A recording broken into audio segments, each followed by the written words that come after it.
Now tuned into Mind on Matters. Listen, you don't need 20 friends. You just need 3 motherfuckers and you can take over a country. Yeah, that's what we're confused as Americans. We think we need all these motherfuckers. You give me 3 bad motherfuckers and you're finished. You understand me? You're fucking finished because we got each other. And you know, listen, man.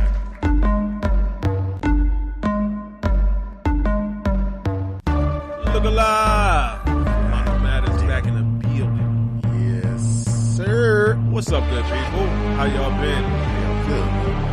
Hey, mental health still good? 8.4? It was pretty high last night. It was pretty fucking high.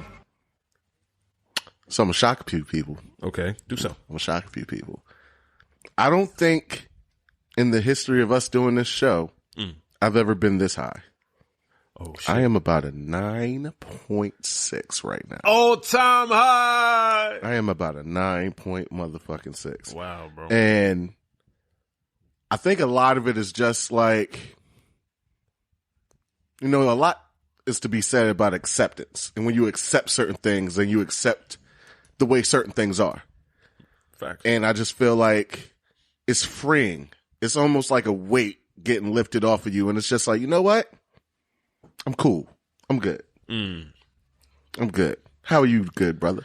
I'm doing good, man. I feel like this is the most consistent I've been in a long time. I'm at a 9.5. Okay. So I've been riding that wave for the last couple months now. It's been a good minute. I'm in my pre-daddy phase. Hey. Anybody listen to the last episode knows that. Yeah, I'm having a boy. Severe Underwood will be his name. And yeah, it's just a blessing and a gift from God. So I've been riding that high of being a pre-daddy. Can't wait to be a real daddy. So what the hell has been going on out here in these streets? In these streets? It's been wild. 2023, there's been a lot in the news. It's been a lot in the culture, and social media is messy as ever. Oh my God. You know what I mean? The equity online of just, it's still always this big fight between the male crowd and the female crowd. And it's like, it's way deeper than the red pill thing. Yeah. Yeah. It's just like this, everybody's arguing their sides, and it's like a big warfare online when it comes to love and relationships right now. Yeah, it definitely is. It's at an all-time high, like you said. Right. And it just feels like, you know, the divide has grown to a point where it's almost like it's really team A, team B. And it's really, it's come to ugly conclusions almost. Yeah. In certain fashions. For sure. But, you know, yeah, last week we started a little trend. Yeah. Of, you know, kind of turning this show into a more comprehensive show. And we thinking that, of course, we doing the movie reviews and music reviews and breaking that down into actual tangible conversations about relationships and all that. Yeah. Last week we reviewed a little drink last week. Yeah. Had some whiskey, Crown Royale's winter wheat from their Noble collection. Yes. Very delicious. Very delicious. What we got on tap this week? What's on tap for this week? This week, you know, we have a little number. It's called On the Rocks. It's a premium cocktail. Mm-hmm. And it's called the Old Fashioned. And it's crafted with Knob Creek. Now, for those of you that don't know about Knob Creek. I love Knob Creek. That's a little bit of that's a big boy type of drink right there. Yeah, like, you know, don't come in there playing around. That's a big boy type of drink. I'm a whiskey drinker. Yes. For the price point that you can get in Knob Creek, you're getting some decent whiskey. Absolutely. So I like that. So obviously they're tapping into the cocktail space by making old fashions in a bottle. I hate bottled cocktails. Like when I go to the bar and order a Long Island, it's an experience. Yeah. I don't want to go to the liquor store and buy a warm bottle of Long Island iced tea. I agree. Long Island iced tea-ish. Okay. I agree with that. So the old fashioned, it tastes okay, but it's like Let me take this sip. See where we at. It has a taste to it that's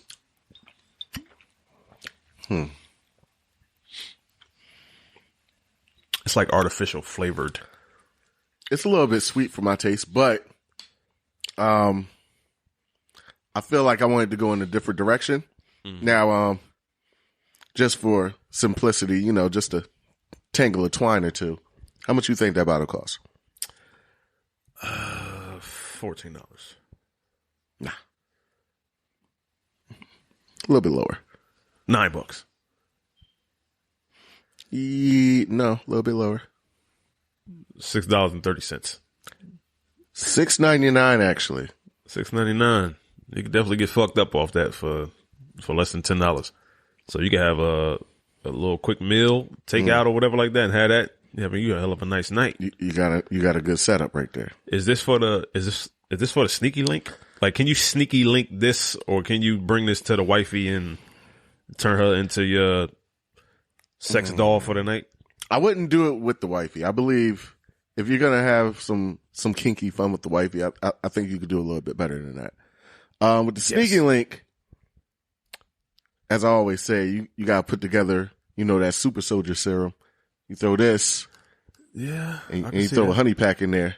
I can see that. You'll be ready to go. That Jiren theme song will be playing in the back when you walk out. Yeah, I'm just saying. I think it would affect your marriage though. Like if you gave this to wifey, it'd be like, "This is what you think about me? Like, you giving me this shit?" You think it'll be that low? I think so. Okay, I think so. Okay. All right. But yeah. So that's what the drink is. But of course, before we get our entree, we got to talk about it first. So.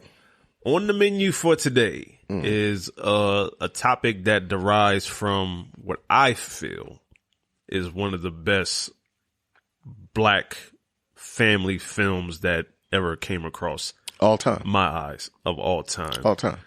We are reviewing the classic Soul Food movie. I love this movie. So when we say review, we're just taking a deep dive into lessons that we can learn, that we could talk about on the show with our audience, as far as how it comes up in relationships. Yes. And there is a clear and present relationship at the forefront of this movie that is the most polarizing, and that is the relationship between Lim and Bird, a.k.a. Cola.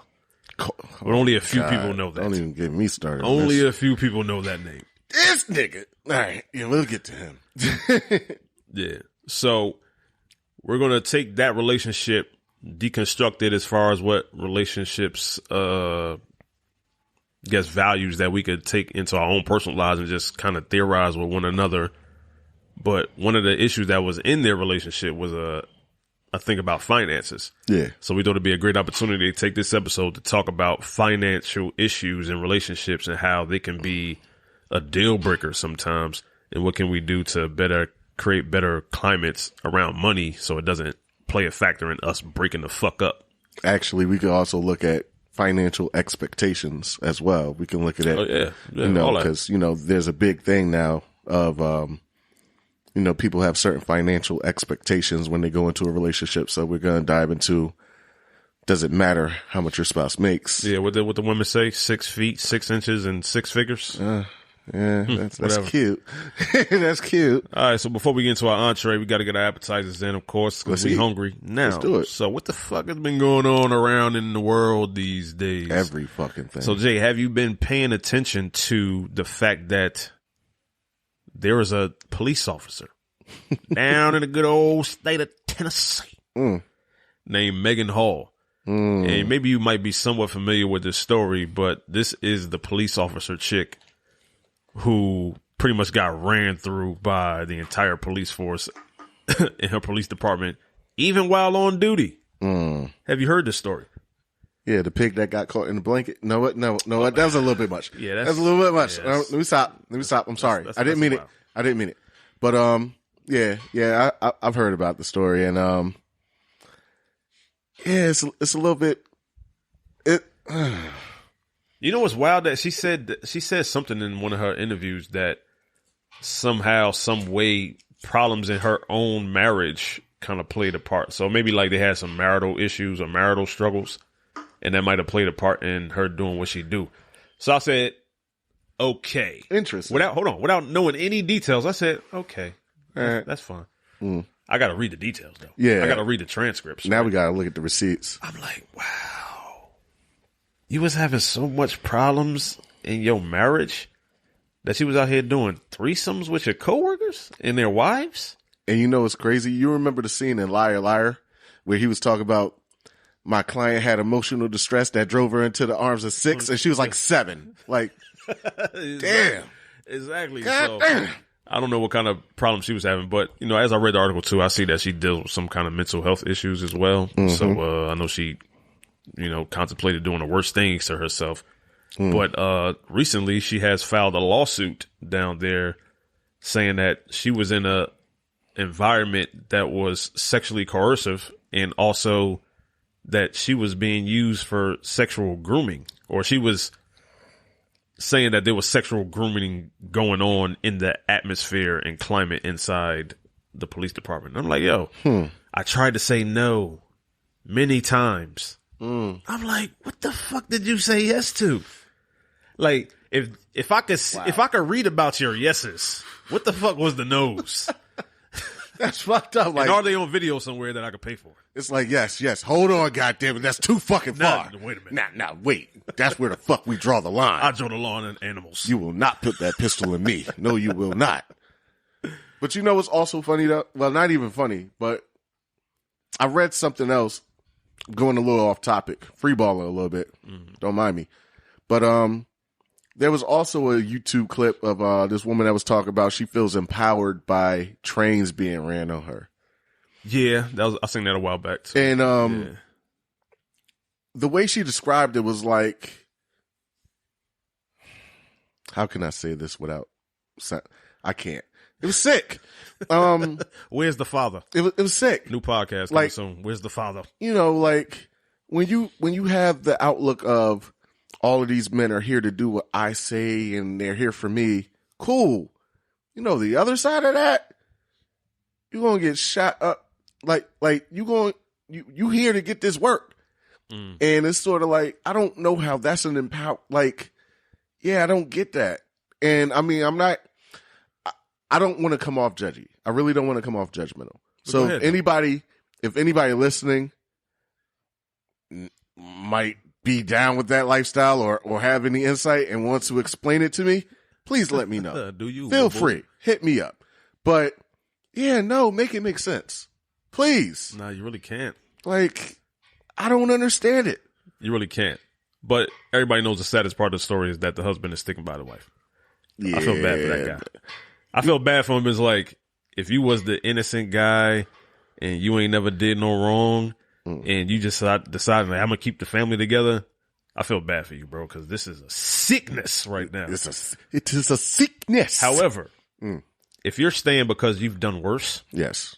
I feel bad for you. I feel bad for y'all at this point. But anyway. All right, wait. I digress. I don't know much. Wait. I don't know much either. However, I will ask a caveat / devil's advocate question. The way this is being served up in the media, do you think it would have this much coverage if the woman was black? No. I don't either. No. I don't either. And I know a certain employer that we both worked at where stories of stuff like this this is happen on a regular. This is nothing. This is You know what I mean? it's a break room. But anywho, who else is in the news? Oh, man. Kanye West is back in the news by association. Damn, again? It's only association. All right. Why? Because your favorite media personality, Charlemagne the God, said that he would get down on his knees No, he didn't. He ain't and suck somebody dick No, he didn't. if Kanye West ever got a deal with Adidas again. Guess he about to get them knee pads. He feels like it is so unlikely He about to get them knee pads, bro. That's what's about to happen. that he is willing to risk his jaws and possibly contracting herpes to say, you know what? This situation ain't got shit to do with me. Yo, But I'm willing to bet my jaws Yo, that's the that watch. Kanye West will never sign with Adidas again. Well, If I'm Kanye West and I don't like Charlemagne, not at all. I'm signing a fucking a YouTube ad deal to do one commercial for 30 seconds With Adidas right now, just to see right now, just to see right now. Charlemagne, give up his manhood. See if you're a man of your word. That is wild to me.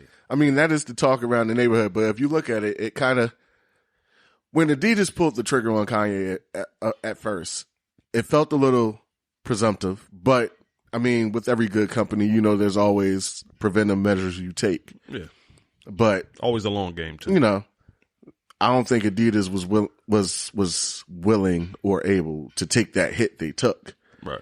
So, I mean, would it surprise me if the deal actually went through? No, not really. But I don't know. I feel indifferent about the story. I don't know if that's right, but I feel indifferent. I mean, one side of me is saying, you know, I'm proud for the black brother. You can't keep him down. Mm-hmm. The other side is like, all right, bro, don't do no dumb shit no more. We don't really need like if you were quiet and silent for maybe a month or two, I'd be cool. Like, please don't make any more headlines. That's kind of where I'm at. Yeah, I would say the other side, the third side would be, I don't give a shit about what the hell's going on with Kanye West, what he does or what he says. Okay. It'll be a new thing next week, so whatever. Moving on, let me ask you a question. Yeah. Have you ever been called corny? Somebody tried it one time. Somebody tried it? A couple of years ago. Oh. A couple of years ago. How'd that go? Yeah, I was looking to assault that person. Ooh. I really was. But I was a different man then. Yes, you've grown. I was a different man. You've grown. I give that to you. You've grown. I would, but nobody's ever called me like corny to my face. Yeah. So like I need the explanation of why you feel that way. Yeah, like being called corny would be kind of awkward to your face. Yes. So imagine being Michael B. Jordan. Oh. And having an interview with somebody who allegedly called you corny. What's her name? L'Oreal? L'Oreal. Right here from Jersey. Yeah. You know, they both, for those of you that don't know, have been sleeping under a rock, Michael B. Jordan is a product of Jersey. Newark specifically. Chad High School. Shout out Chad. Shout out to a couple good brothers I know from Chad, Keith and Kevin Gaylord. Shout out to y'all, was good. You know, when I first initially read the story, it was more like, yeah, this is probably how I would react. Yeah. But then, I'm not going to lie, I guess that little voice that people have when they show their call to conscience, I have one. It's very, very quiet, but I have one. Mm-hmm. And it was like, you know what? Come on, young brother, you better than that.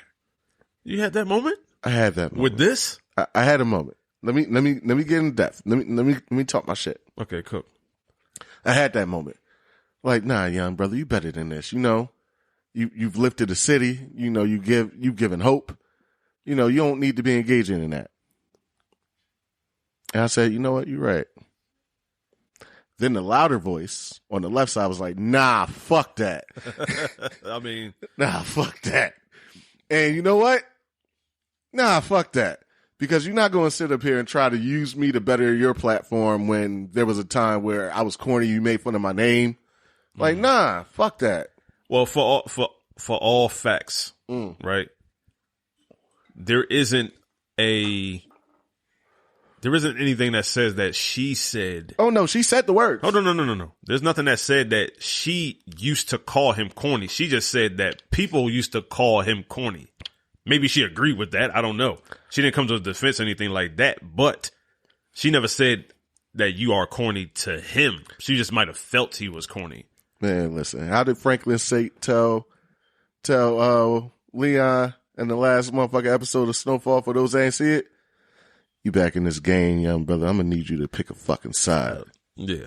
So, with her, people that's coming at him for how he reacted to her saying that and saying that he is corny for that. It's wild. I.e., I think your man Joe Budden said that.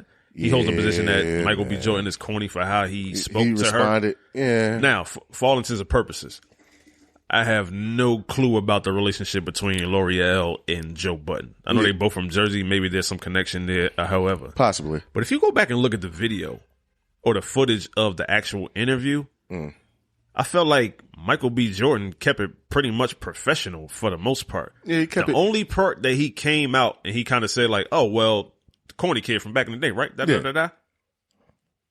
L'Oreal asked for that the moment that you try to take some kind of clout from knowing this man. He said, oh, we go way back. Whoa. Before anybody listening to this gets it misconstrued that we go back like we cool. We cool. No. Nah. We got to correct that because the facts got to live throughout this whole interaction. That Yeah, say how you really feel. Like, tell them what it really is. It's like, yo, yeah, we got some history with each other. We go back. No. We don't go back. I went to school with you. Yeah. And you was one of them peoples who was like, yeah, that's Michael B. Jordan, the guy who think he gonna be something and he corny or whatever. He ain't with the crowd or some shit like that. Let me just say, like, oh, let me remind you, we go back to when you used to be like that. Yeah. He didn't keep it petty, and then he moved on, answered all her questions. Yeah. And at the end, he shot her a side eye. He shot her a side eye because she said what? Oh, certainly not corny anymore. Oh, yeah? Like, okay. Oh, yeah? I hear you. That's terrible. On top of the fact that she had an awkward moment when Jonathan Majors kind of impeded on the interview a little bit. And so she asked, like, which one of you is the sexiest man alive? It's like, why the fuck? Jonathan Majors is like, what kind of question is that? Yeah, he's like, what the fuck is that? And I agree 100%.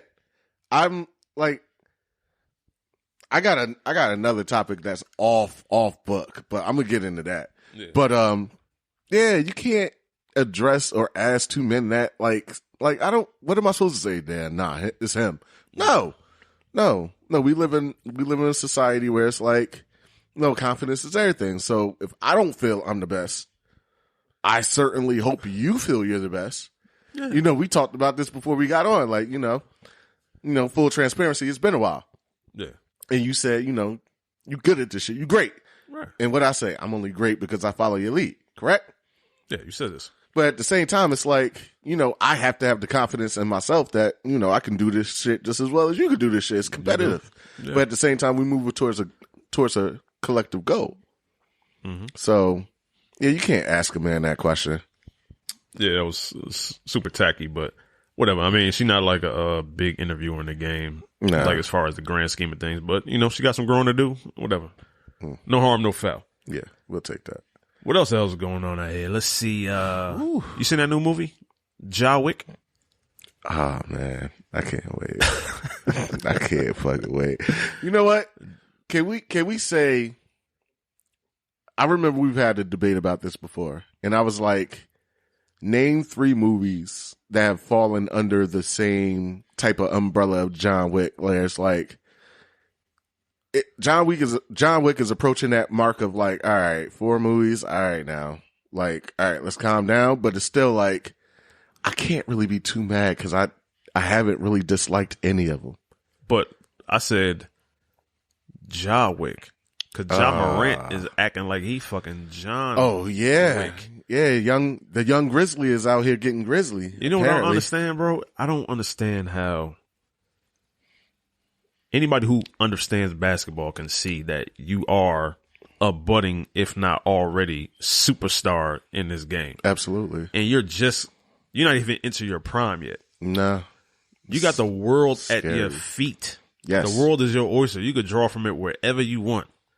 You signed a Nike contract. Yeah. You one of the few motherfuckers that signed a Nike contract that got a signature shoe. Absolutely. Just debuted this year, and it's actually a good looking It's actually sneaker. Not bad, yeah. You're the face of your team. For sure. It ain't Dylan Brooks. I'm sorry. Was that a shot? Fuck Dylan Brooks. My bad. Ja Morant has been brought under investigation for the fact that a teenage boy has said that he was reportedly punched numerous times. Numerous times in the face, yeah. In the face. I think it was something like 30 or something, if I'm not mistaken. Some shit like that, yeah. Something. Yeah. I mean, more than 10. All right? Punched him in the face, and he also flashed or brandished a weapon in his direction to threaten the young man. And there's also more on top of that. I believe at the time of recording or around it, he was also suspended for 2 games for flashing or branding a firearm in a club. Yeah. Why? So fast forward to recently, Ja Morant is seen on a IG or some type of live. I don't know what platform it was, but he was on live with his followers, and he actually flashed another firearm I guess it looked like they're in a recording studio of some sort, or some kind of private room, private party, vibing to music. He flashes another pistol, it looks like, and he's throwing up gang signs and all this other stuff. And if I'm any type of exec over at Nike headquarters, I went from watching the situation closely to calling the legal department, like, what are the cancellation terms in this contract with this dude, just in case? Cause what are we feeling doing? like I might leap on that. You know, Shannon Sharp, when he first got into it with the Grizzlies and everything else, like, I heard when he was saying, you know, some people just be so pressed to show people they tough. Yeah. And at first I was like, nah, you know, you got to shoot Ja a little bit of slack. But as of recent, you're right. You definitely right. I've never seen somebody in such a hurry to get out of the league. Like, I don't understand this shit. And I don't get it. And it doesn't make any sense from a logic standpoint. But I mean, maybe you could explain it. I don't get it. Yeah, I really don't. I don't get it either. Young man is sabotaging his career. Hopefully he get a good ear or good person in his ear to kind of guide him in the right direction. He seemed to be like one of the most influential players on his team. So if he's setting the example, it probably won't be internally. So maybe one of these vets could grab a hold of him, or LeBron or something like that. Because the kid got superstar written all over him. He's just kind of ruined it. But we'll see what happens with that. And hopefully he turns things around. But on to our entree, man. We're talking soul food today. We're talking financial issues and relationships today, with a heavy emphasis on placing under the microscope the relationship between Bird and Lim in that movie. Man, soul food. When I think about that movie, man, I think after rewatching it a couple of weeks ago, it still hit right for me. It does, yeah. You know, like when I first saw it in the theaters when it came out, it felt like a family that I didn't get a chance to have. And it was cool to see that it wasn't perfect. Yeah. And it was like, damn, that's cool. Like it could be so much turmoil, but they got each other back. Or they getting together on every Sunday, or they keeping it within the family. So it still hit good. And I still remember like all the actors that went on to bigger and greater things after that. That was a star-studded cast. Seen them all to them right there. It was a very star-studded cast, and it aged gracefully at that. It did. Really, definitely, it aged very well. It did. It's one of the movies that's entertaining for you as a child or a young adult, entertaining as an adult, and it's also something that you might want to play for your kids as well in the future. So it's like, damn, like this is going to live like an heirloom within our family. It's covered. Like it's one of, you know what? All right. Can we throw this in? If you haven't seen if you haven't seen soul food at a certain age, you've missed out. Yeah. Yeah. We got to put it in that category now? Yeah. Yeah. All right. I'm just making sure. I was making sure, because as I'm watching the movie, I'm like, yo, you kind of have to, this is one of the movies you kind of got to see. Like, you just have to see it. Yeah, so, some of the major players in the movies, if you haven't seen it, which we all recommend if you haven't watched it at the listening of this podcast, go definitely check it out. Yes, please. Matter of fact, pause this episode, turn it off for now, go watch the movie and come back so you can understand where we're going when we're talking. Yes, sir. But, a couple heavy hitters in this movie. Mekhi Phifer, Nia Long, Vanessa Williams. Miss Long. Say Miss Long. That is a young Vivica Fox. A young Vanessa Williams. Oh, man. She was fucking stunning. Man. But anywho. But yeah, great movie, well acted, great story. But of course, I gotta go digging for some little known facts and things that you don't know about the movie. That's just how optics roll. Of course. So, did you know, as great as the movie that was, it was only shot in 36 days. What? They shot Soul Food in 36 days.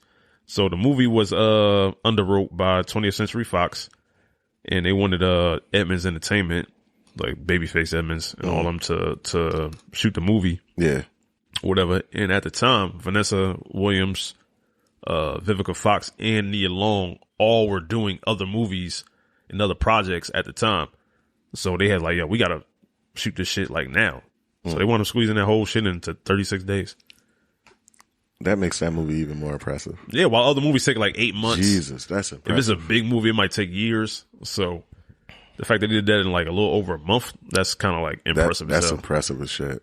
So, also, did you know speaking of Vanessa Williams and Vivica and Nia Long, they all at some point or another appeared on Fresh Prince and was a love interest of Will. Yes, I knew that. You knew that? I did know that. Yeah, I'm impressed because I did not know that, bro. I couldn't picture. Who was it? I think Vanessa Williams. I can't remember like the love interest thing with them. I believe she had the longer hair. She appeared as a love interest for Will, but I think she was an older woman for him, and it was later in the seasons too. Mm. Speaking of Vanessa Williams, did you know that the iconic line in the movie, "Well, the family fucked my husband," was totally improv, and the reaction of the cast and crew on the set was all genuine? Yeah. I did not know that, but that's fucking great. It makes it even better. Like, when you go back and watch, you'd be like, oh shit. You came up that hell. Because you see her husband, like, he's like, can we talk about it? Like, yeah. It was like, whoa. I'm not sure we wrote that down and we went through that in rehearsals. Well, guess what? It's in that bitch now. Whoever was on there was like, yo, this is fucking great. You know what? I got another little layer to add to make that even more iconic. During that time, Vanessa Williams was actually going through a real life divorce during this film. So it makes it seem like I hate to say it, but the bitch that she was playing inside that movie makes a lot of sense of like what kind of bitterness or resentment she had built up. Who's her husband at the time? I can't remember. Hold on. So I don't know why I thought like David Justice or some shit. I don't know. But David Justice. Damn, that's a name. Yeah, former baseball player. Jesus. But yeah, she was in the midst of getting a divorce around that time. If you come up with it, let me know. But yeah, incredible movie. Well acted. They had a lot of relationships in there. A married sister. Well, two married sisters, one that was newly married in the beginning of the movie. And we kind of just got a chance to see the family dynamic in a way that we hadn't seen before. And I think anybody who watches that movie has a little special love for their grandmother in real life. If you got one that's still with you on Earth, it kind of makes you appreciate Big Mama. Because Big Mama energy is definitely something that you can't reproduce. And once it's gone, bro, shit. Yeah, it is tough to get that back, and you probably never will. So, fun fact: her husband at the time was a man named Ramon Harvey II. Okay, around 1997, around the time the movie was being shot. There it is. I'm trying to tell you. Well, gee, woo. I'm trying to tell you. All right, so let's talk about soul food. Let's talk about it, Brad. So soul food. We're going to pay close attention to Lim and Bird's relationship. I think it's important that before we get into their relationship, and especially the financial issues that they was having, you can't really tell that story without giving the foundational piece first. So Lim appears to be a former convict out of jail. Release, having a hard time finding a gig, being a former felon. Because when you check that box on the job application, it's a little tough. Yeah, it's a little tough. But despite that, we don't know much about their relationship previous to the crime or whatever. But Bird decides that she's still going to marry this man. Yeah. All right. They get married. The movie opens up at a wedding. Yeah. And at this wedding, some of the most heinous, vile, cruel, confusing, ratchet, wretched shit is happening at this wedding that I've ever seen in my life. You know what's so bad about that? I don't know. It looks like a regular wedding. I'm not even gonna hold you. It looks like a wedding. No, it looks like a regular ass wedding. I can't say that because I can't wrap my head around the fact that if that was a real life scenario and I was at that wedding, that I wouldn't leave because I wouldn't know what the whoa, this is a lot. You be out? I think I would leave, man. Would you say bye to everybody, or would you do the Irish goodbye? I don't know what that means. Irish goodbye is where you just walk out. You just put a hand up in the air and walk out. Yeah, that's it. Yeah. That would be you? It would be the time where they tell stories about me, like, "Oh man, I ain't seen you after you went out to your car." Like, yeah, I had to get something. Yeah, my shit together. That's what I had to get. Oh shit! So, in case you're still confused, if you haven't seen the movie, the movie starts off with Lim and Bird's wedding. Yeah. At said wedding is both Lim and Bird's exes. Yeah. Lim is on the dance floor, and he is getting the whole dirty wine on the dance floor, while the rest of the family is looking at him like, "What the fuck is he doing?" Well, Now, all right. I was also saying, "What the fuck is he doing?" I was more so asking, what the fuck is he drinking, I was more so asking, "Who is that woman?" and why is you know what? She was incredible. She's wearing the shit out that fucking dress. I was like, Lord. She was trying her hardest to keep that dress down. I was like, Lord. And I'm glad she was having a hard time. And it definitely wasn't helping. Like, nah, there was a lot going on. But wait, if that shit wasn't bad enough, it's setting your marriage off on the wrong foot. Yeah. Bird's ex is there as well. Is he? And it's the most light skinned of brothers. You know what? And I ain't talking about just complexion. You know what makes him even light skinned than the light skin that's on his skin? It's the fact that this nigga name is Simuel. Not Samuel. It's Simuel. What the hell is that? Somebody asked the right question in there when he walked in. Why the hell is he here? Oh my God, Joe. So in the midst of me asking, "Why are you here, sir?" I have to then avert my eyes because I'm like, "Why is your hand in her titties? Yeah. Putting money like she a stripper." Disrespectful as fuck. Son, I couldn't believe it. And Lim didn't see what was going on. And then once Bird quote when that he was out there doing things on the dance floor, Big Mama had already stepped in to diffuse the situation. But yeah. I felt like that was a hell of a way to start their marriage. So I can see how they may have had some explosive problems later. Yeah. It was definitely a way to start. So as their relationship progresses, Lim is pretty much good with the family for the most part, but you know, people ask questions about, you know, what happened with him getting locked up and what's his employment status, because a couple of people have found out in the family that he's actually unemployed. Yeah. So he didn't have a job. So I guess like any man, once you start having financial issues, it kind of does chip away at your psyche a little bit and your own level of self-esteem as far as like providing for yourself and coming up with provisions. And that could kind of bleed into relationships if you are with somebody who is expecting or hoping or reliant upon what you bring to the table. So Lim and Bird, for all intents and purposes, have their little financial struggles because Lim loses his job. Yeah. Because he lied on his application about being a felon. Yeah. So he is trying to find something. He's having a hard time because, you know, he got to check that box on the job application. I want to point out a key piece of information that might come up in an argument if we have one later. Right. I want to bring up the fact that Lim and Bird lived in Big Mama's house. I don't know what their arrangement was or what they was giving her for rent, but I'm guessing based off Big Mama, it wasn't much. And they might have been staying there for free. Maybe. I'm guessing free. All right. I'm being honest. That's an important key factor to things later. Okay. All right. Foreshadowing. I like it. All right. So Lim loses his job. He goes to one of the brothers in the family, Kenny. Coolest brother out the family. Cool. Married shit. man, got kids. However, that motherfucker has no chill and no filter. I love him though. He ain't got no chill and no fucking filter. That's a whole nother episode, Bro. But he's a Rolling Stone. Yeah. Of the highest order. Love him to death. Okay. So he confides in Kenny that y'all lost my job. Yeah. Kenny gives him advice. Don't tell her. I guess we could talk about whether or not that's sound or not. Yeah. But don't tell your wife that you lost your job. Don't tell her.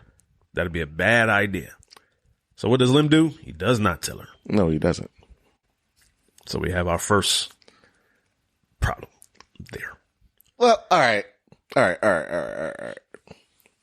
going to shoot some bail real quick. If you were in his position, matter of fact, I'm going to phrase it as a question. I'm not even going to shoot him no bail. If young J-Op is in that position, being where this man was at, are you telling? Yeah, I'm telling. Mm. Yeah, I'm telling, bro. You're telling. I'm telling my wife I lost my job. You're telling her immediately.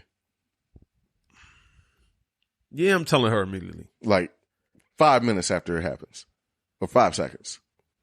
Or however long it is. The same day. Definitely the same day, you're saying. No, but it ain't for like reasons of withholding information. It's like, this is some tough shit I'm about to say. Like, let me get my shit together because I'm fucked up too. Like, yeah, I'm not going to tell. I'm going to tell you the same day, but it ain't going to be right after. Babe, guess what? I just lost my job. How long do you think it was that he went without telling her?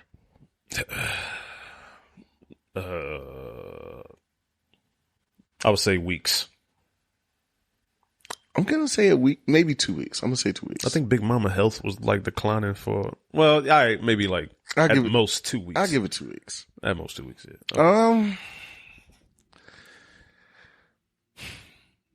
All right, I'm going to preface it by saying this, and it's just my opinion.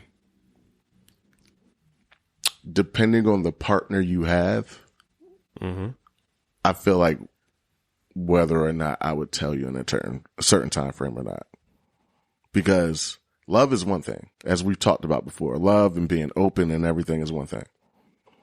But you know your partner. And you know how your partner tends to react to certain things. Yeah. So that would put me in a position of whether I want to tell you now or tell you a little bit later. Or tell you in a position where, hey, babe, I lost this job, but I got this one. Type of situation. So you're looking to soften the blow before you tell her. I'm always trying to put a pillow down. And you feel like the level of deceit would go down if you be like, oh, she ain't gonna worry about the fact I didn't tell her I lost my job. Oh no, I'm more than willing to. I'm more than willing to deal with that. I know that's coming. Yeah, but it's also I got another one, so I'm not trying to put you in that position of us being asked out. So maybe your ass will even be on some shit like, I didn't even get fired from my job. I just found a new one. Nah, I wouldn't Yes, do that. you would. I wouldn't do that. Wow. Whoa. I can say it in your face. Whoa. The fact that you even making this argument seems like, oh, well, the less she knows, the better. I didn't say that exactly. That's kind of just what the hell you said. Well, based on how my partner might react. Like, what? I'm just looking at it. I'm looking at it from an honest perspective. Honestly, I feel like at this age, if I lost my job,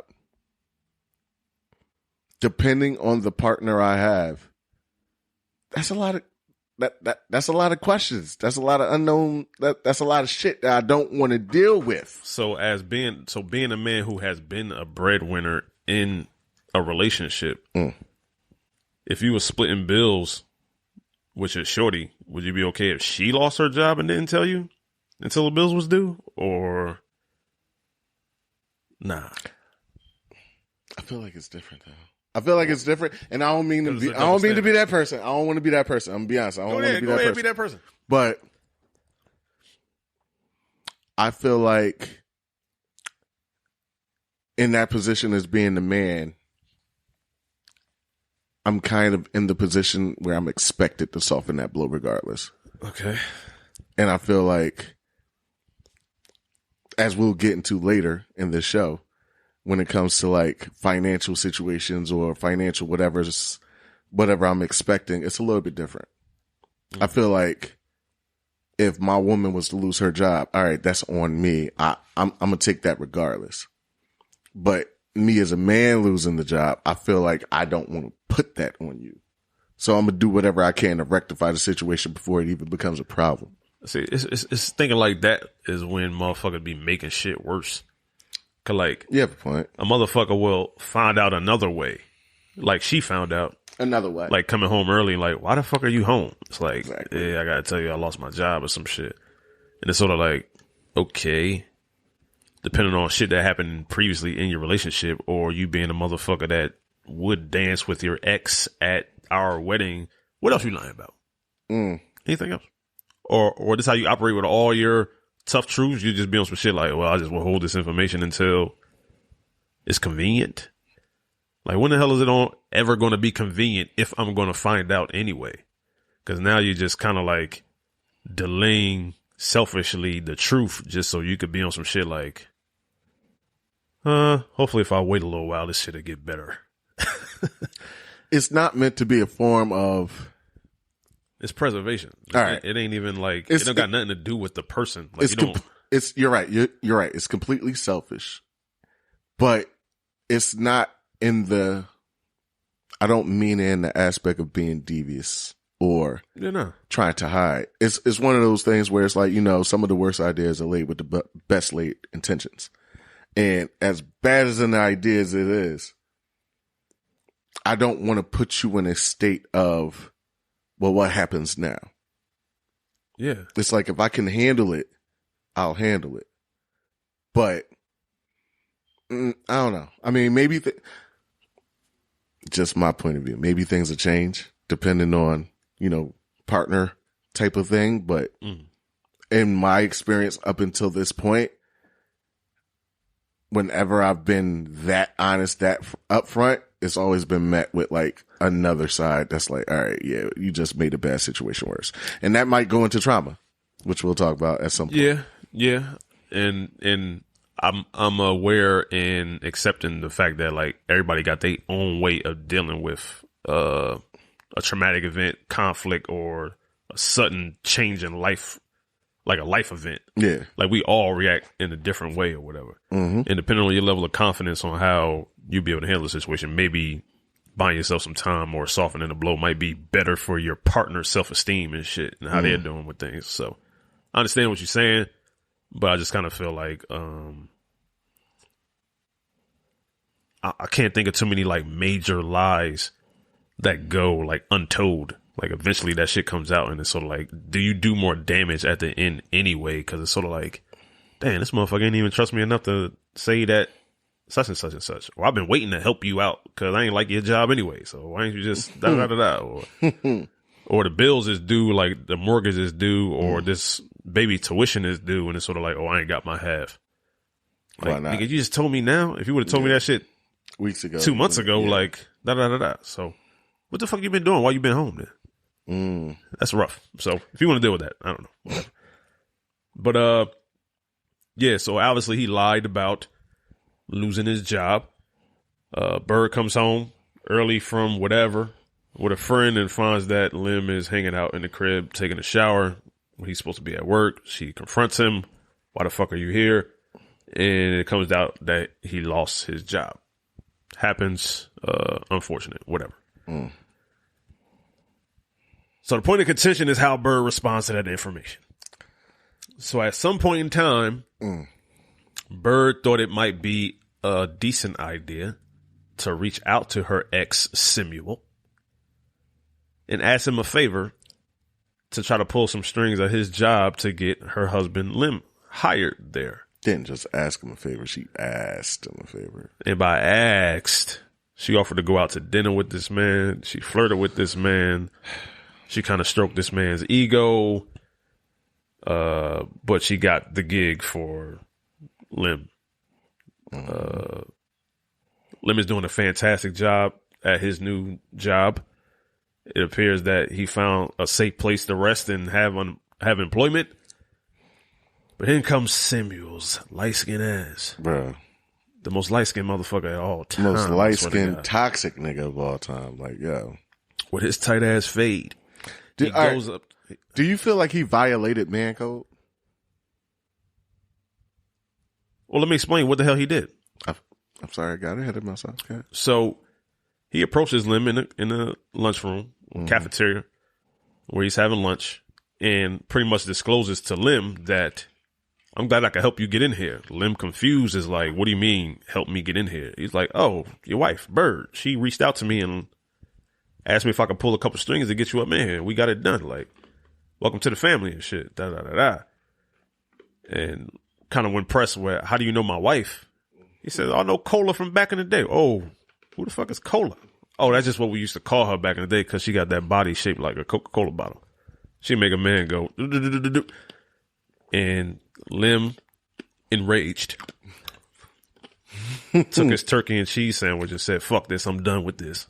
The pickle that came with it, the Lay's potato chips Get the shit out of here. All of it. I don't need it. Took his lunch tray and went up to the side of Simuel's forehead And had him with a fall. baseball swing. Bro, and had him fall in the most awkward of ways I've ever... In the most iconic ways I've ever seen a motherfucker fall out of a chair. I've never seen a nigga twitch that much getting out of a chair. I've never seen a motherfucker get hit with so much force, but get caught in the in-between of falling and shit. Like he about to Inception. Had to teeter shit. And then fall into a dream after that. Like, that shit was wild to me. But you know what the crazy... Go ahead. Oh, man. The motherfucking face was doing this shit here. Like, yo. The force at which he hit him and how badly this man fell backwards. The most crazy... Listen to the side. The most crazy thing is, if you go back and watch that film, when this motherfucker Simuel gets up with not a scratch on him, suit looking immaculate as ever, and his face looked calm and his demeanor is so calm. And he goes, "You can forget about your job, motherfucker." I said, "You really can't hurt these niggas. They vampires, yo. There ain't nothing you can do, bro. He could have shot him. Yo, it wouldn't have had nothing. The bullet would have spat out if he shot him. Said you really can't hurt these niggas. This motherfucker was fine to go into his next engagement. It's a T-1000. That's what it is. Bro, he is a robot. Bro. These light-skinned motherfuckers got it. What gifts did you have? Got him suits pressed and starched. He was immaculate, bro. Not a scratch on him. Haircut, the same. Immaculate. Not Socks, a stain. Nothing out of it. Not nothing. Oh, my God. But anywho, Lim is even more furious that his wife, Bird, would have done that. Yeah. Kind of feeling emasculated, not feeling very honest. Yeah, no. He loses control and he goes to see Bird at her shop and confronts Bird about reaching out to her ex, Simuel. And probably, he wants to know, what the fuck else did you do for this favor besides ask? Probably one of the hardest fucking door slams I've ever seen in my life. Yeah. Slammed the door, broke the glass. I was like, oof. He confronts her in the back. Why you dealing with this? Why'd you reach out to him? Why you got this $15,000 bracelet that he bought for you that you wearing? She like, it means nothing. It don't mean nothing. Okay, cool. Yeah. So we'll pause it there to have a bigger conversation about as men. No, man to man. About to have one of them conversations. As men. All right. Full transparency, we've both been in situations where we've been in relationships and also had some financial troubles. Yeah. It happens to the best of them. Yeah. All right. It's anybody that's going through that out there. It's just a season. Stick with it. Keep grinding. Find something productive. Yeah, it's not going to be. It'll change. This is not forever for you. It's not a forever. It's definitely not. So financial issues in relationships, they do rear their ugly heads sometimes, and sometimes they can make or break a relationship in a major, major way. Mm-hmm. Speaking from experience, what's some of the things that come to mind as far as like how money can play a role in the demise of an otherwise healthy relationship, maybe? I hate to say money is power, but definitely money is confidence. There's nothing more emasculating than being at a dinner you can't afford and having to go through hoops and bounds to try to figure out how you're going to make that happen. The other part of that is also like, I made reference in the last show we had where, the old school, like we look at old school movies to get a glimpse of, what used to be. Yeah. Things were easier back then, but things were also cheaper back then. Things were also, there was do some shit for free. Yeah. I don't know some shit you could do for free nowadays, much less some shit you would really consistently want to do. Yeah. So you also had a barter system. I'll do this for you. You do this for me. Exactly. And the times we're in now, it's vacations, it's dates, it's wine and dine, and none of that shit free. No. And we also talked about, there's a certain standard you have to set. If you stick with a certain standard, you have to set that. That comes into play. Mm-hmm. Like, as a man, I feel like the financial part of it is almost like, in a way, it's connected. It might not be the healthiest, but it is connected because as a man, you are the provider. Yeah. So at least the expectation in most of it. relationships is that you are the provider. Yeah, exactly. So I feel like one of the ways that, at least in my scenario, in situation with me and my wife, is I started dating her at a high, and then I lost my job and I was unemployed, and she still sat around and like was with me through that shit. Was very supportive financially, emotionally, mentally. So she saw the fall of Rome in a sense, and then she saw me get back on my feet to where it was like, you know, this motherfucker good again and shit like that. I could see his self-confidence. I could see how he conducts himself when he's living check to check or broke or owing money and stuff like that to people, and racking up credit card debt and just in a financial spiral of sorts. And also see how he does when he is operating at a normal wavelength and shit. And it's sort of like, all right, cool. I like where he's at. Let's try to maintain this. But she's also seen it happen again. And that is like a thing where you kind of get tested. Like, God damn, yo, I got to pay for this. I got to pay for that. And maybe it's not said, but it's kind of like understood where there's a frustration where somebody has to pick up a slack. Yeah. That, and otherwise they like, I kind of work hard for my money. Like, I don't want to have to be spending it on you if I don't have to. And, you know, that could be very stressful and taxing on relationships, where I could see how a man or a woman who has to pick up the slack for so long get to a point where they're like, all right, man, like this shit is kind of like, it's coming robbing me of my joy and happiness and shit. Becoming repetitive now. What we doing? Yeah. Like, what's the plan for like getting up out of here? Like, if you don't have one, like, let me know, because this ain't sustainable. This ain't it. But yeah, definitely financial troubles rear its ugly head in relationships, and you kind of get into this thing where there can also be financial abuse as well. Like, you can abuse your partner financially. Absolutely. One of the ways I think of that I'm like super conscious of is, especially with women I've dealt with, is like I try to be like super supportive of any aspirations or goals that they have financially. Like, I try not to be on some shit like, I don't know, that's kind of risky, I don't think you should do that. Obviously, if it's cuckoo crazy and shit, like, I don't care. I'm gonna say like it's not good. But like, if you want to open up a little side business, or you want to stack your money to invest in such and such and such, I'm like, yeah, all right, like do that. There are people that like financially abuse their spouses, where they'll be on some shit like, oh, you shouldn't do that. Like, that dream will never work. Don't invest in that. We kind of saw it in the Soul Food movie where Terry's husband, he wanted to quit the law firm to pursue music full time. She kind of like, what? Why would you do that? You have a good job. You have a good, and, oh man, that's another relationship. He even like took some money out of account. He's like, yo, this is my money. This is my money. You gotta let me know when you. No, actually, she stated exactly how much money he had in the account, which was wild as shit. Like, whoa. Yeah, that was wild. I was like, I think while somebody else was at the table, if I'm not mistaken. I'm not sure. No. They were, it was one of those, they were having some type of discussion, and he said, yeah, I took it out of my money. And she said, well, actually, you only put such and such and such in there. And he was like, that's it. We're getting joint accounts. We're getting tomorrow. separate accounts tomorrow. I was like, so. Yeah, that financial, like being controlling with other people's finances, that could rear its ugly head. The whole thing of our money versus your money. Some people like, yo, we're gonna have one account, it's gonna be our shit, and this is how we rocking it. And like, some people be on like, I need some financial freedom here. Yeah. So it could be a clash right there in relationships. But do you feel, or have you experienced the fact that there are times where relationships need to end simply because of money? Like, do you feel like it's a valid reason to break up with somebody? As a man, no. I've never gone into a relationship and somebody's financial status has affected how I feel about them. Now, with that being said, I could see a reason to end a relationship because of the way you might handle finances, or the way your financial illiteracy might come into play.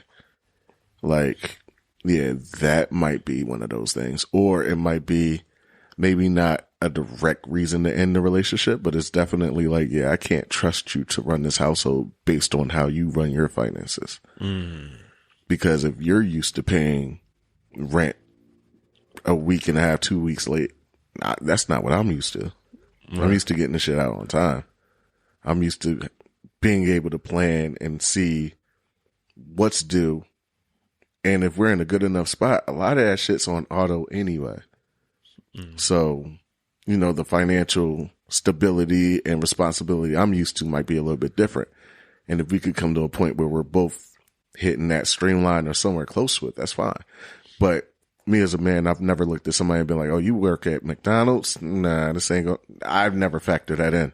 Oh, yeah, nah. Definitely not the wage gap. I don't think that's ever been a thing for me. But I would say, like, if you're a man who is about your money and you have, like, financial goals, I run into situations where the person has given major signs of being like a impulse buyer. Oh, those I can't deal with, because I'm not the type of person that's good with like new jolting information. And it's like, it's kind of like jarring. Like I just spent this on this. Yeah, we having a tough time, but you just spent $400 on what? I don't know. I just saw it in the store and I'm like, why the fuck not? It's like, there's plenty of reasons why the fuck not. That shit is so infuriating to me. Like, I know some people could probably deal with it in a different way, but like, I can't deal with like, yo, we tight right now. You can't just swipe the card for that right now. Like, whatever. So, yeah. So impulse buys. Have you ever been guilty of impulse buying yourself? Absolutely.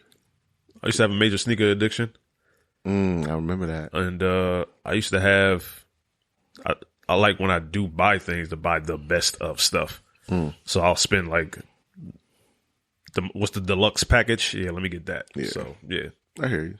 You know, I've also had situations in the past too where, you know, your mental health gets to a certain point, like you need a little retail therapy. You don't need a little retail therapy. You turn to like retail therapy as something that kind of like distracts you and makes you feel good. Soothing. Yeah, soothing or whatever. So yeah, I've done that. But I'm in a far better place mentally with my money as far as like knowing that I know what it's like to be broke. Never forget that feeling. Yeah. I don't like that feeling. Nah. I don't want that. And even though I always want to make sure my family's straight and maybe I overextend sometimes there, it's like I'm always conscious of, okay, I got to make sure I got enough of my responsibilities. And if I'm not saving, I'm doing something wrong. So I'm a little bit better mentally with money. I just got to get better at, keep getting better at practicing what I know knowledge wise. So, one other reason that finances might play a role in failed relationships. Okay. As far as I could tell, and some of the motherfuckers I run into back in the day, on both sides of the fence. As a man, there's usually one or two reasons why your shorty cheats or leaves you. It's better dick or better bank account.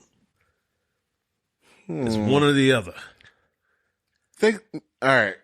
So I'm gonna play devil's advocate now. You feel like those are the main two?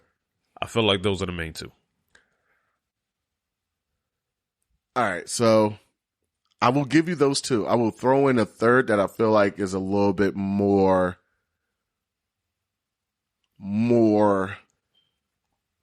poignant. And don't get me wrong, the better dick, better substance, bigger bank account. You know, I get that. I believe it's also potential versus what is. Like, I feel like you can pick somebody based on the potential they have. Yeah. Right?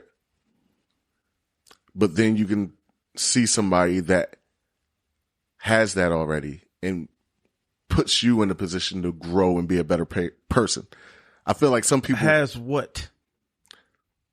It might just be mentality and mindset. What it also is like we talked about before, like you get in places and positions with people and for the moment it's good. Yeah. But if there's a ceiling that person has that you don't, it's kind of restrictive. There's only so far and so high this elevator is gonna go. What's an example of something where a person might have a better desire for you? A desire for cultural expansion. For instance, like if you have the mentality that you're fine with the Tri-Cities in Jersey and that's it. You don't want to see nothing else outside of that. You're good with that. Like, yeah, you're limited. I never heard no chick be like, I broke up with this man because Rodney wanted to travel. He liked to travel more than. It's called growing. We grew apart. Man, miss me with that shit. We grew apart. Miss me with that shit. That's like, now you're talking about stuff to me, in my opinion, that's like, people got obviously change into, like, you might be like a person who has a minimal or shallow knowledge about a lot of things, but you could eventually gain knowledge and broaden your horizons. Yeah. But we talking about like why a chick would cheat, not want to leave you. I'm just talking about like, I'm making a decision to sleep with this person in secret from you. There has to be something in it for me. Okay, I'll ride with you down this road. Let's ride with it. What? Bank account or better sex. Better sex. It's one of the two major ones. All right, what do you feel like usually one of the other is involved in some way. Which one do you feel is the more prevalent? Which one do I feel the more prevalent one?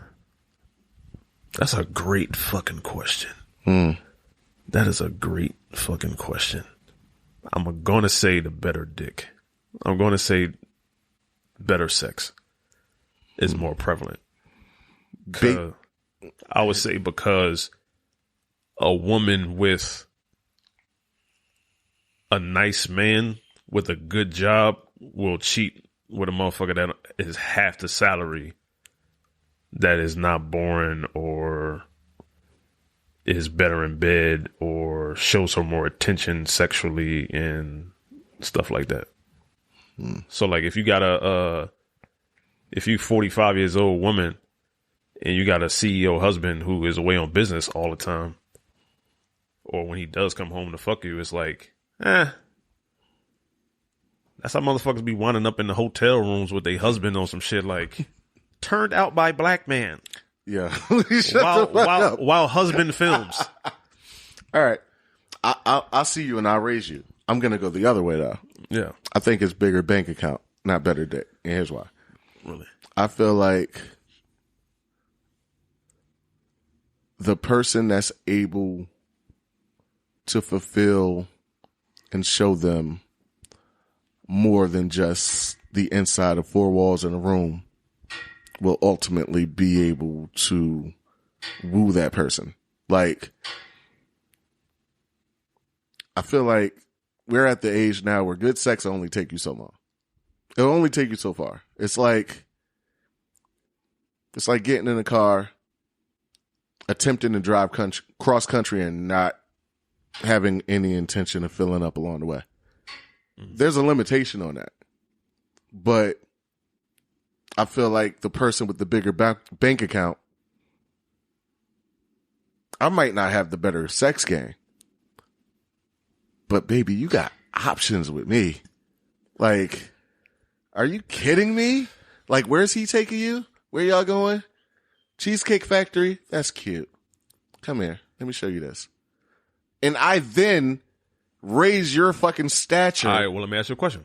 All right, go ahead. What's more likely? That a chick would cheat on a man that's giving her good dick with a dude that makes a lot of money? Or a chick cheating on a man that makes a lot of money with a guy that has better dick? Are we talking about reality, or are we want to talk about what I feel? I hope what you feel is reality. I don't know. It's a perception now, because I can only go off of what I see. Perception is reality. All right, I see you, Bobby Fischer. That was a nice move. I feel like if we're going off of current times right now, yeah, I feel like it's more likely that my woman's going to walk out on me, or somebody that could show her more than I can, rather than somebody that can break that mattress with her in it. That's where I feel like it's at. Because what you see and what's glorified on social media and everywhere else has nothing to do with that. Ain't got nothing to do with that. It's about more vacations, more dates, more trips, more life. Was it soft girl era? Soft woman era? Yeah. That don't Supposed to be in the energy right now. It's supposed to be that energy. So if you're asking me what I feel like is more likely and more appealing, I feel like it's that hands down. It's not even close. Honestly, I don't feel like it's close. I mean, I disagree. I feel like the whole Cameron had the famous song of I hit the bottom of the hole, and like kind of chicks getting addicted to dick. I hear you. It's a thing. You know what I mean? And it's sort of like the hold that would have over your biology as a woman. What happens on your innards versus what a man's bank account can do, especially when we live in an era of female hyper independence, where every chick has an aspiration of being a boss bitch. Every bitch thinks she could be a CEO and could be the CHO, head of the company, and start her own label and get famous overnight. They kind of feel like, I really don't need no man to hold me down financially. I'm going to be okay on my own. What I am looking for is somebody who is reproductively attractive. You know what I mean? So it's even in the numbers. What they say, 30% of the men in the world are fucking all the women, and the other 80% is just like struggling to get sex or not having sex at all. So all these chicks are going to fuck the same guy. What do that same guy have in common? They usually have an abundance of resources financially, or they good in bed or physically attractive, or whatever. I can respect As we that. get to the point where financial independence of a woman is growing, it makes it seem like more towards, well, we trying to find the finest man, the sexiest man, the man that could pleasure me sexually the best. And when we get him, we just gonna all share that nigga. I like that. I have one last counterpoint before we move on. Go. You stated that we're in a era of women being at the most independent they've ever been. Correct? Correct. Which means, when it comes to financials and everything else, they don't really need us men like that, right? Feeling that way, yes. That's how it feels. Have you ever heard of a product called the Rose? Yeah. Rose. Yeah. These motherfuckers have machinery It's amazing. and tools and backpacks with batteries and everything else. I think a motherfucker can get by without a little dick for a minute.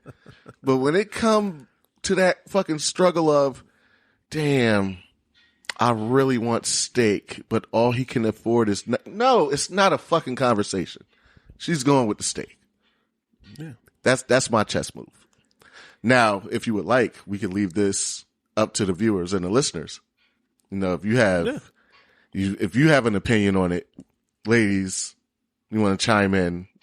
What do you feel women would cheat on a man more so? Is it better sex or a bigger bank account?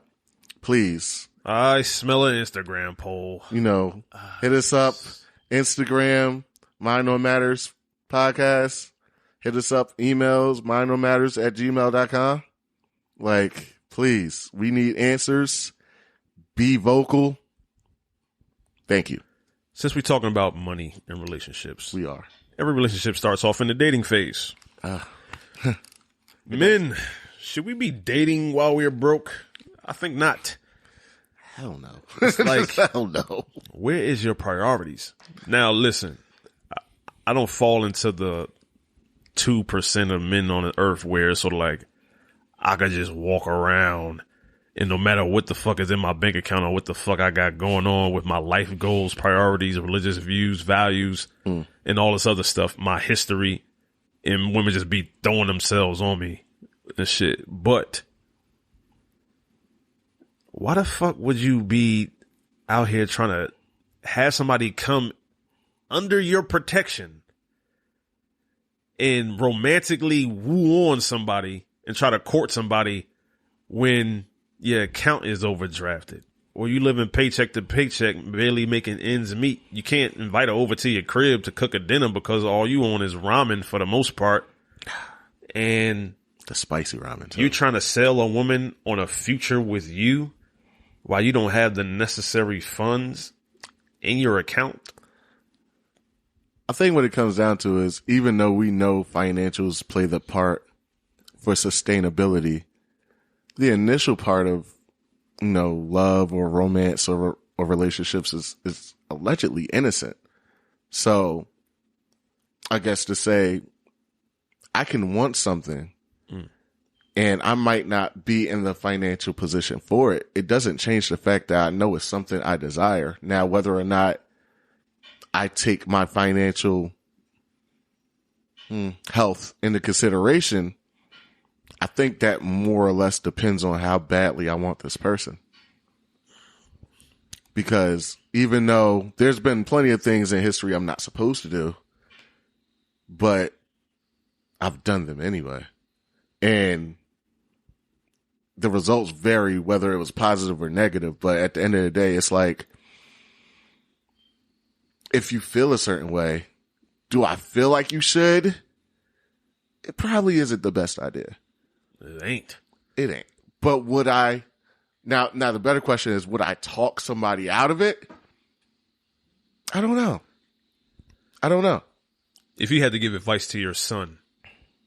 Oh, I'm going to tell him to keep his head in the books and focus on his money. Yeah, get your money, son. Yeah. The girls that come later. That's what dads tell their son. Now, in the same breath, if he comes to me and he's like fucking love smitten, I mean, we've both been that age.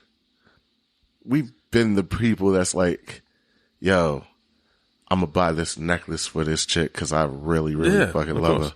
Yeah. And I've heard my mom in my ear, like, don't focus on that girl, focus on them books. And the more and more she pushed, you know what happened? The more and more I went. Yeah. So it's like, I know what it's like, but at the same time, it's like, would I deter him? I try to give him some warnings, but you gotta hit that stop sign by yourself. Maybe deter is better. I wouldn't try to stop. I would definitely deter. I would say it'd be less deterring, more encouraging that you focus on your money, son. Yeah. Because at the same time, while you may run across the one, quote unquote, right? The one you want to be with, the one that's on your mind, and the one that you want to potentially go down and start a relationship with romantically. It's like,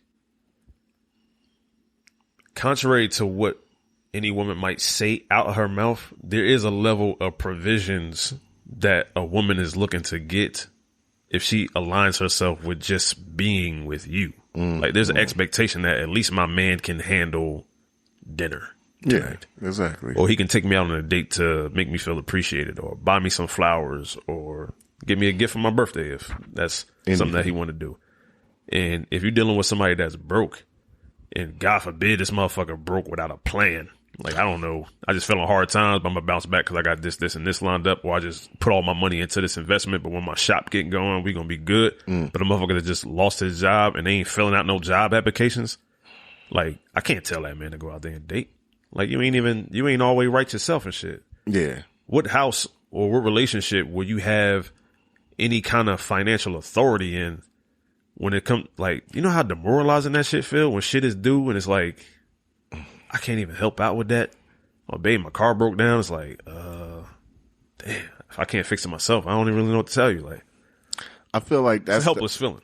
Nah, as a man, it's a very helpless feeling. It's one of those things where I think we talked about it before. Like, a man requires purpose. A man requires a plan. And, a man is supposed to be a provider. So if you take away one and you're not properly prepared, then, you can't provide. You can't provide. You have no plan. You have no plan. Your purpose is gone. So it's like you just took away and stripped away everything that's required for being a man in that one moment. So if you're in that place, yeah, please, no, get yourself together.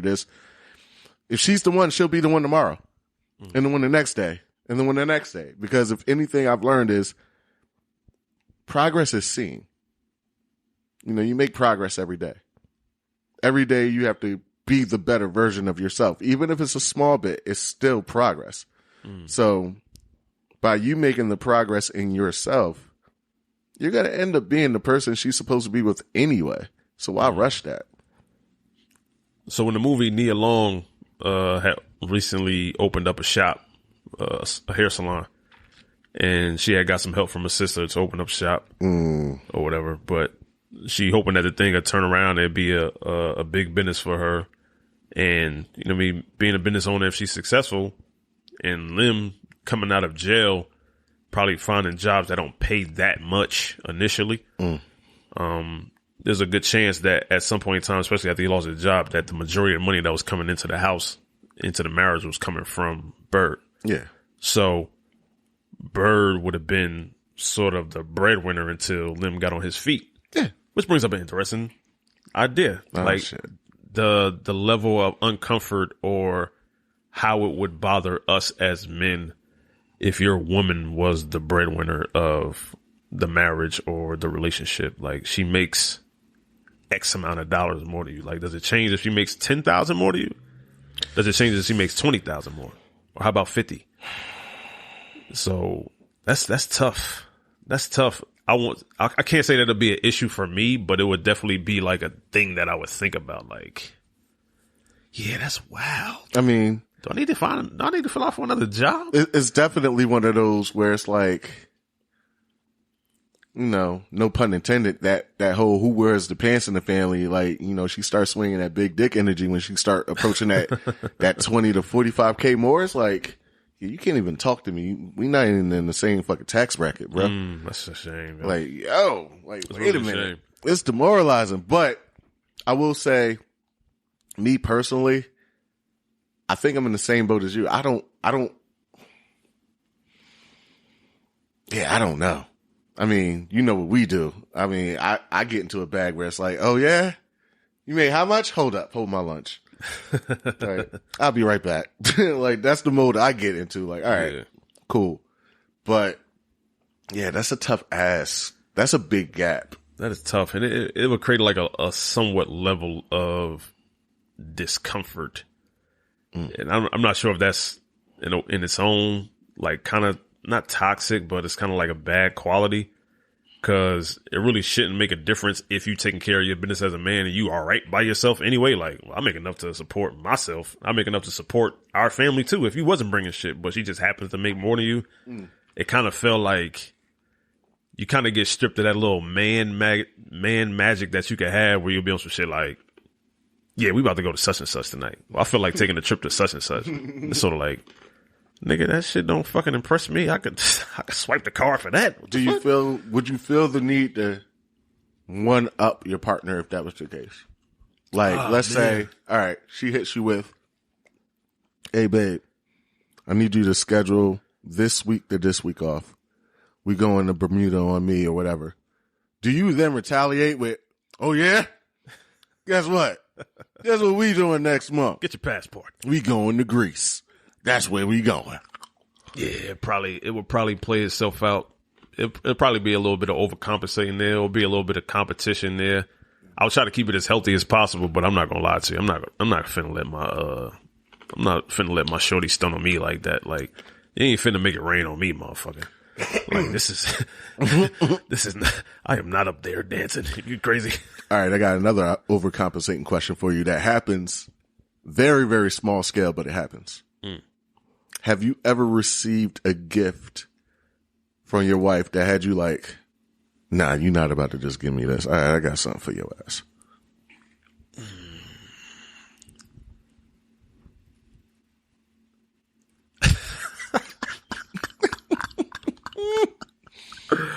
I specifically remember receiving a gift from my wife.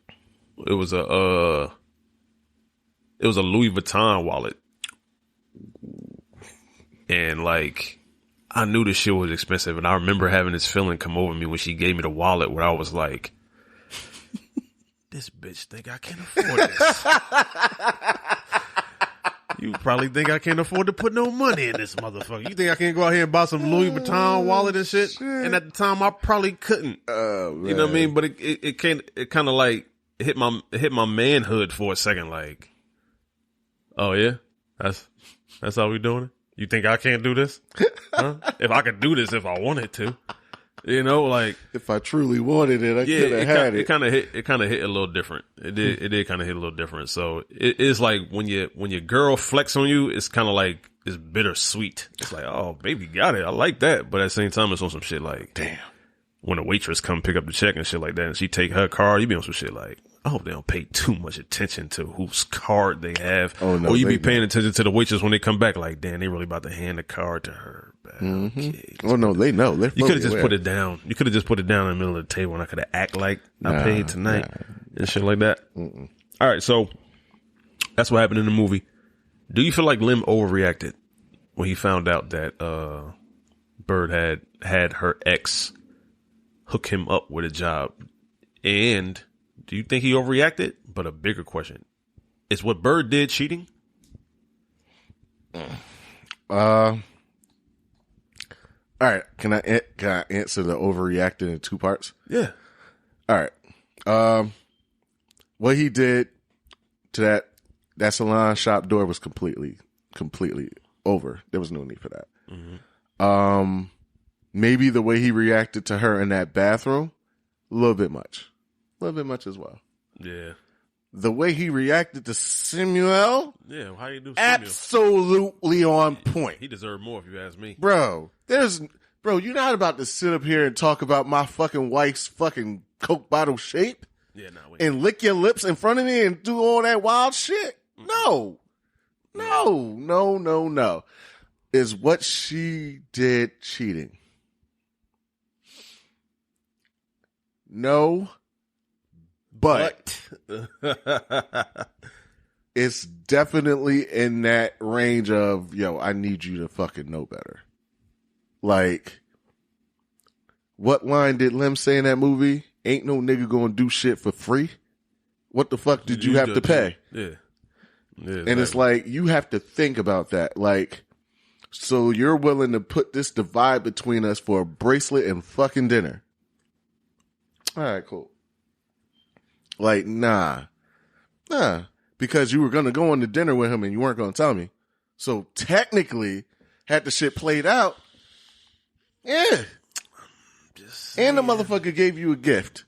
I'm just saying, kind of feels like cheating. It's approaching that line. It kind of feels like cheating. It approaches that line. And it's one of those things where it's like, bad road paved with good intentions. Like, yeah, I understand your intent. But you have to understand, like, that shit wasn't just going to be out the goodness of his heart. Nah. Like, nah, you intentionally put yourself and us in a position of weakness now because... Well, hold on. Let me ask a question. Because you're saying it's right on the line. I'm saying it's way over the line. Okay. That's just me. Go for it. Let me ask you a question. Same scenario happened. Let's say Lim was broke for a long time. Let's say he was unemployed for a long time. How long? Let's say 6 months. That's too long. But all right, I got you. Let's say he was unemployed for 6 months. Yeah, that's a while. Hypothetically speaking. I understand. If Bird was getting an allowance from Simuel for 6 straight months, yeah, that's cheating. would you consider that cheating? Yeah. Fuck that. You don't know that it's anything more than what she already did, but you are under the assumption, like, if a motherfucker's doing this for you for 6 months, why is he giving you fucking money? there must be something else going on, right? Period. Like, my whole shit is like, this situation that happened just now, it's the same thing. It just ain't happened over the course of time. I'm not expecting that the motherfucker's going to give you a $15,000 bracelet. Are we sure it's 15 fucking K? I looked it up online. At the time, it was worth $15,000. Why are you looking up these bracelets? Because Jesus, I got you. I understand. I respect it. I feel it. But let's say for the sake of argument, it was somebody who worked on the movie, gave that bracelet as a prop or some shit like that. Let's say the bracelet was worth $2,000. Okay. This motherfucker gave you a $2,000 bracelet, hooked me up with a job, and you agreed to go on a date with this man, and you was talking about lining up his fade, rubbing on his shoulders and shit like that. All right, so I have to go under the assumption that there has to be something else going there, and if I have to think about that going forward all the time, I just have to say that you cheated. All right, so here's my trigger points. I don't really give a fuck about the bracelet, even though I made a mention to it. Whatever, fuck it. I'm more concerned about you talking in this nigga ear the way you talking to him, and you agreeing on going to a date with this nigga. Yes, that's where my fucking angst lies, because it's like, yo, Then on top of it, you know what? Congratulations. You won me over. Thank you. I'm over the line. It is cheating. In this one respect. You called this nigga to the shop. Yes. After he visited you to drop off the bracelet and say, if you need anything, just call me. Now, the way he said it. Call. Yeah, I can't Call me. I can't get my voice that loud. That's what he said. I can't do it. But, yeah, nah, man. I still feel like he overreacted when it came to how he reacted to her. With that being said, that's definitely that falls in that realm, because had I not found out, you definitely would have went on a date. Had this nigga not came out his face, I definitely would have still been at the job. And this nigga would have not only got me the job, went on a date with my wife, and been in my face the whole fucking time and me not know it. Yeah, at that point, I'm thinking it's a homicide. Now I'm glad they got it when they got it, because it didn't appear he was there that long. Yeah. Now, can you imagine this situation 5 months down the road? Exactly my point. If you have in a situation where you feel like my girl has done something where you would think a sexual favor would be involved, but I don't have the facts, it's like, if you don't know, you kind of just have to assume, like, assume the worst. Yeah, I'm probably. the worst. Or I got to live forever with the idea, like, did you or didn't you? And you know this motherfucker. So nah, I can't go down that line. I can't tell you what me and Cola did, but it'll make a man. Let me tell you something. Like, what the fuck? You gotta be kidding me. Did he smack her ass at the wedding too? Yes. I think he did when she walked past. Yes, he fucking did. Come on, son. No. Nah, you gotta put him in the fucking ground, bro. I'm sorry. Poor form by Bird, anyway. Yo. She was out of line for even doing, like, reaching out to him. She was reaching out to Lim. Yeah. Let me talk to Lim first and then see, like, if this is some shit that we need to do. Should have reached out to Terry. Maybe. Should have reached out to fucking Terry husband. Maybe he wouldn't have got caught. You know what? Whoa. You know what? It's too far. Whoa. It's too far. You know what? Bonus question. Do you feel like he was out of line? For sleeping with the cousin? Yeah. Yes. What do you mean? Do I feel like he was out of line? Yes, he was out of line for sleeping. You don't feel like he was validated at all? At all? Like, you don't feel like he might have had, like, a little bit of, like... I understand. Not so much I understand, but so much like... I mean, like... You see the way Terry treats him. Yeah. So... She's a bitch. You know. An abusive bitch. I mean, do you feel like it was like one of those, like... you know... Nah, bro. In the crib, doing that shit in the crib. Technically, it was a studio. It's not a part of the crib, but I hear what you're saying. Whatever. Oh, fun fact too. Did you know his role was actually supposed to be cast by Malik Yoba, but Malik Yoba was working on America Undercover, New York Undercover, and he couldn't do it due to a scheduling conflict. But he actually makes a cameo in the movie as one of the studio engineers. But anywho. I digress. Oh, wow. You just out here. Thank you. Ooh. I digress. But yeah, he was totally out of line. It ain't no way you could ever justify cheating, because it's sort of like if you had a moment away on vacation or you had a moment at the bar and then you slipped up and you cheated. It's like, okay, I would understand that. But when you got this, you have to tell yourself, nah, that's inappropriate. Nah, that's inappropriate. Nah, that's inappropriate. And then you hit the yes button at some point.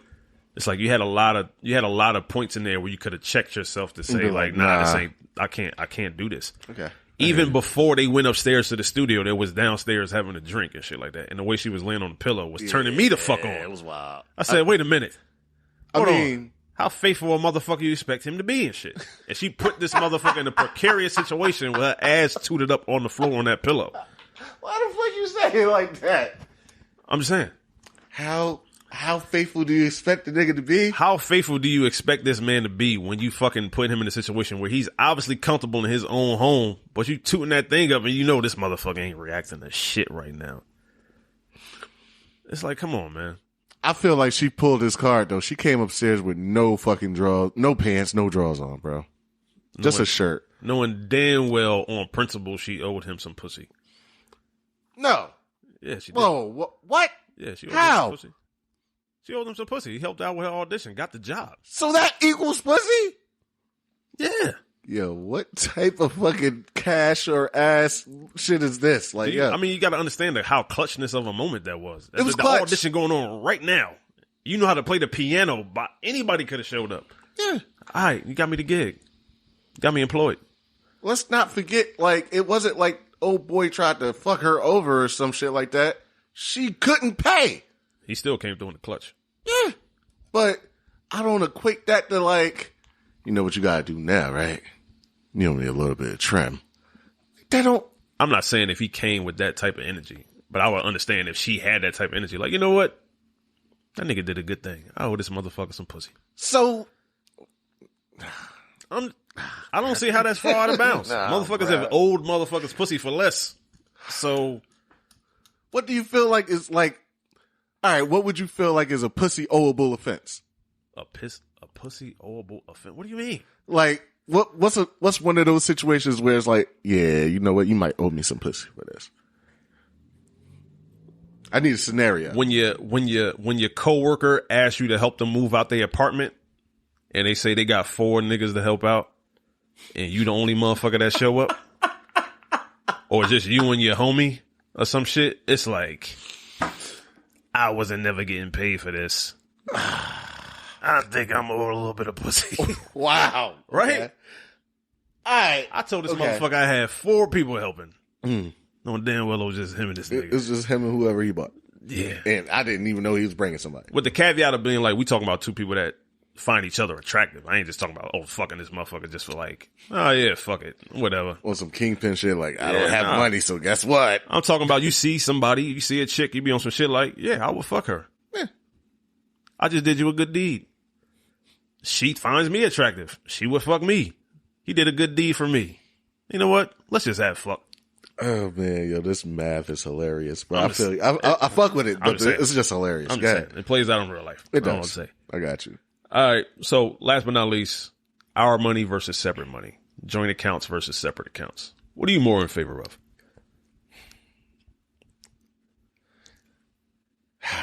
Fuck. I'm gonna be honest. I'm a separate account person. Only because I feel like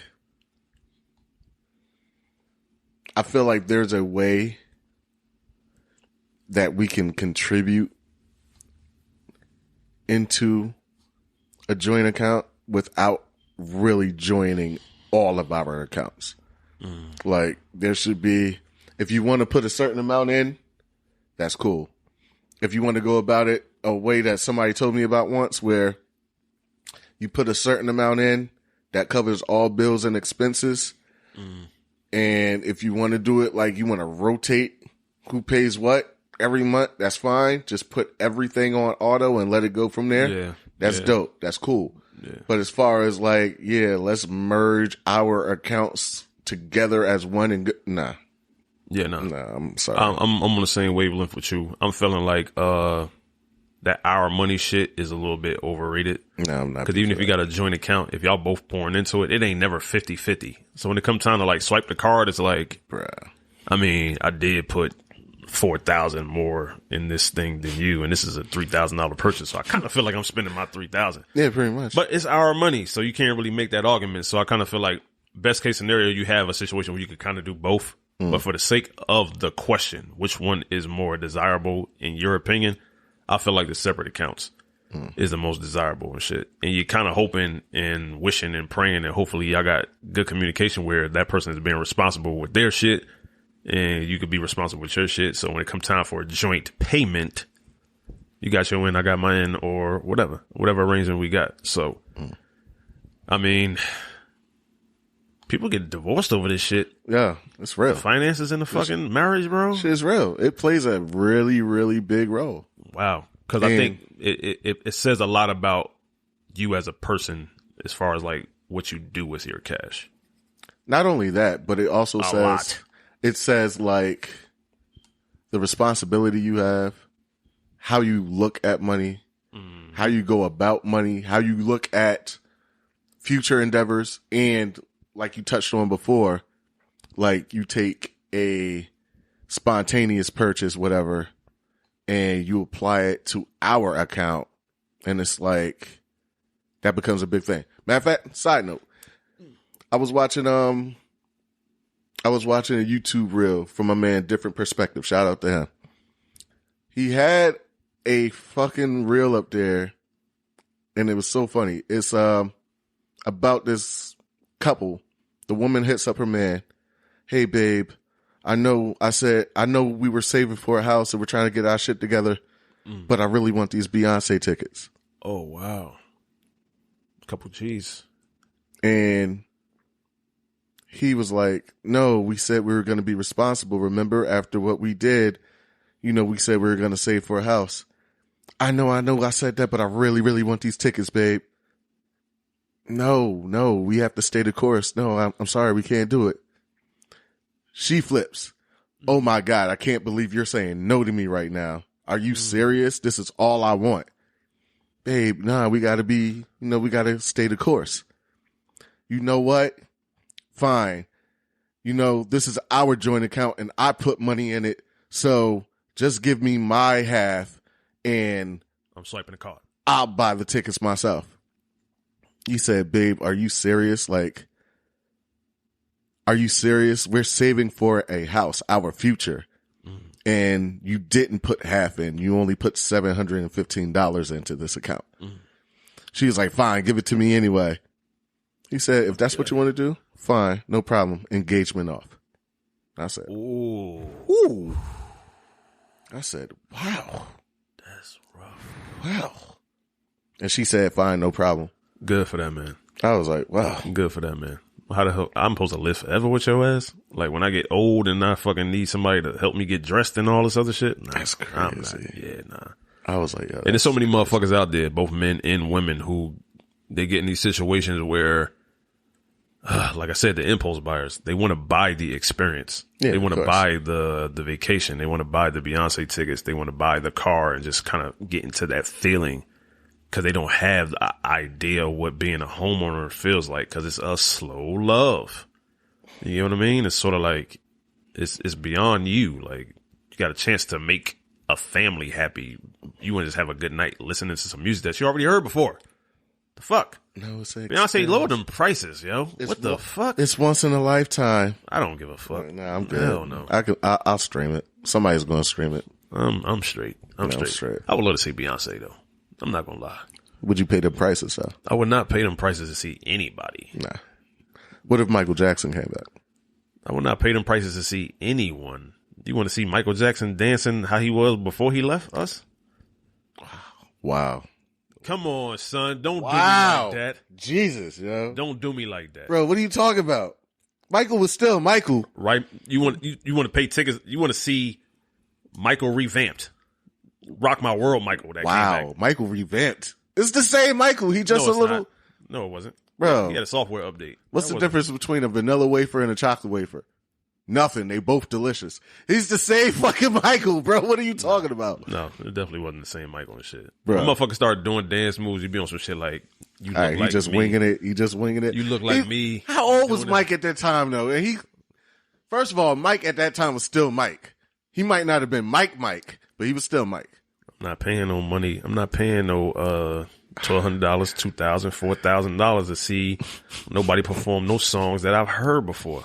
I'm not doing that to pay no show where I know the results already. Somebody gonna get up here and sing and dance some shit I know, and they gonna hit some dance moves way better than me, and I'm gonna pay for that. I'm not sure I'm getting that from Mike. God rest his soul. I'm not sure I'm getting that from Mike, man. Okay.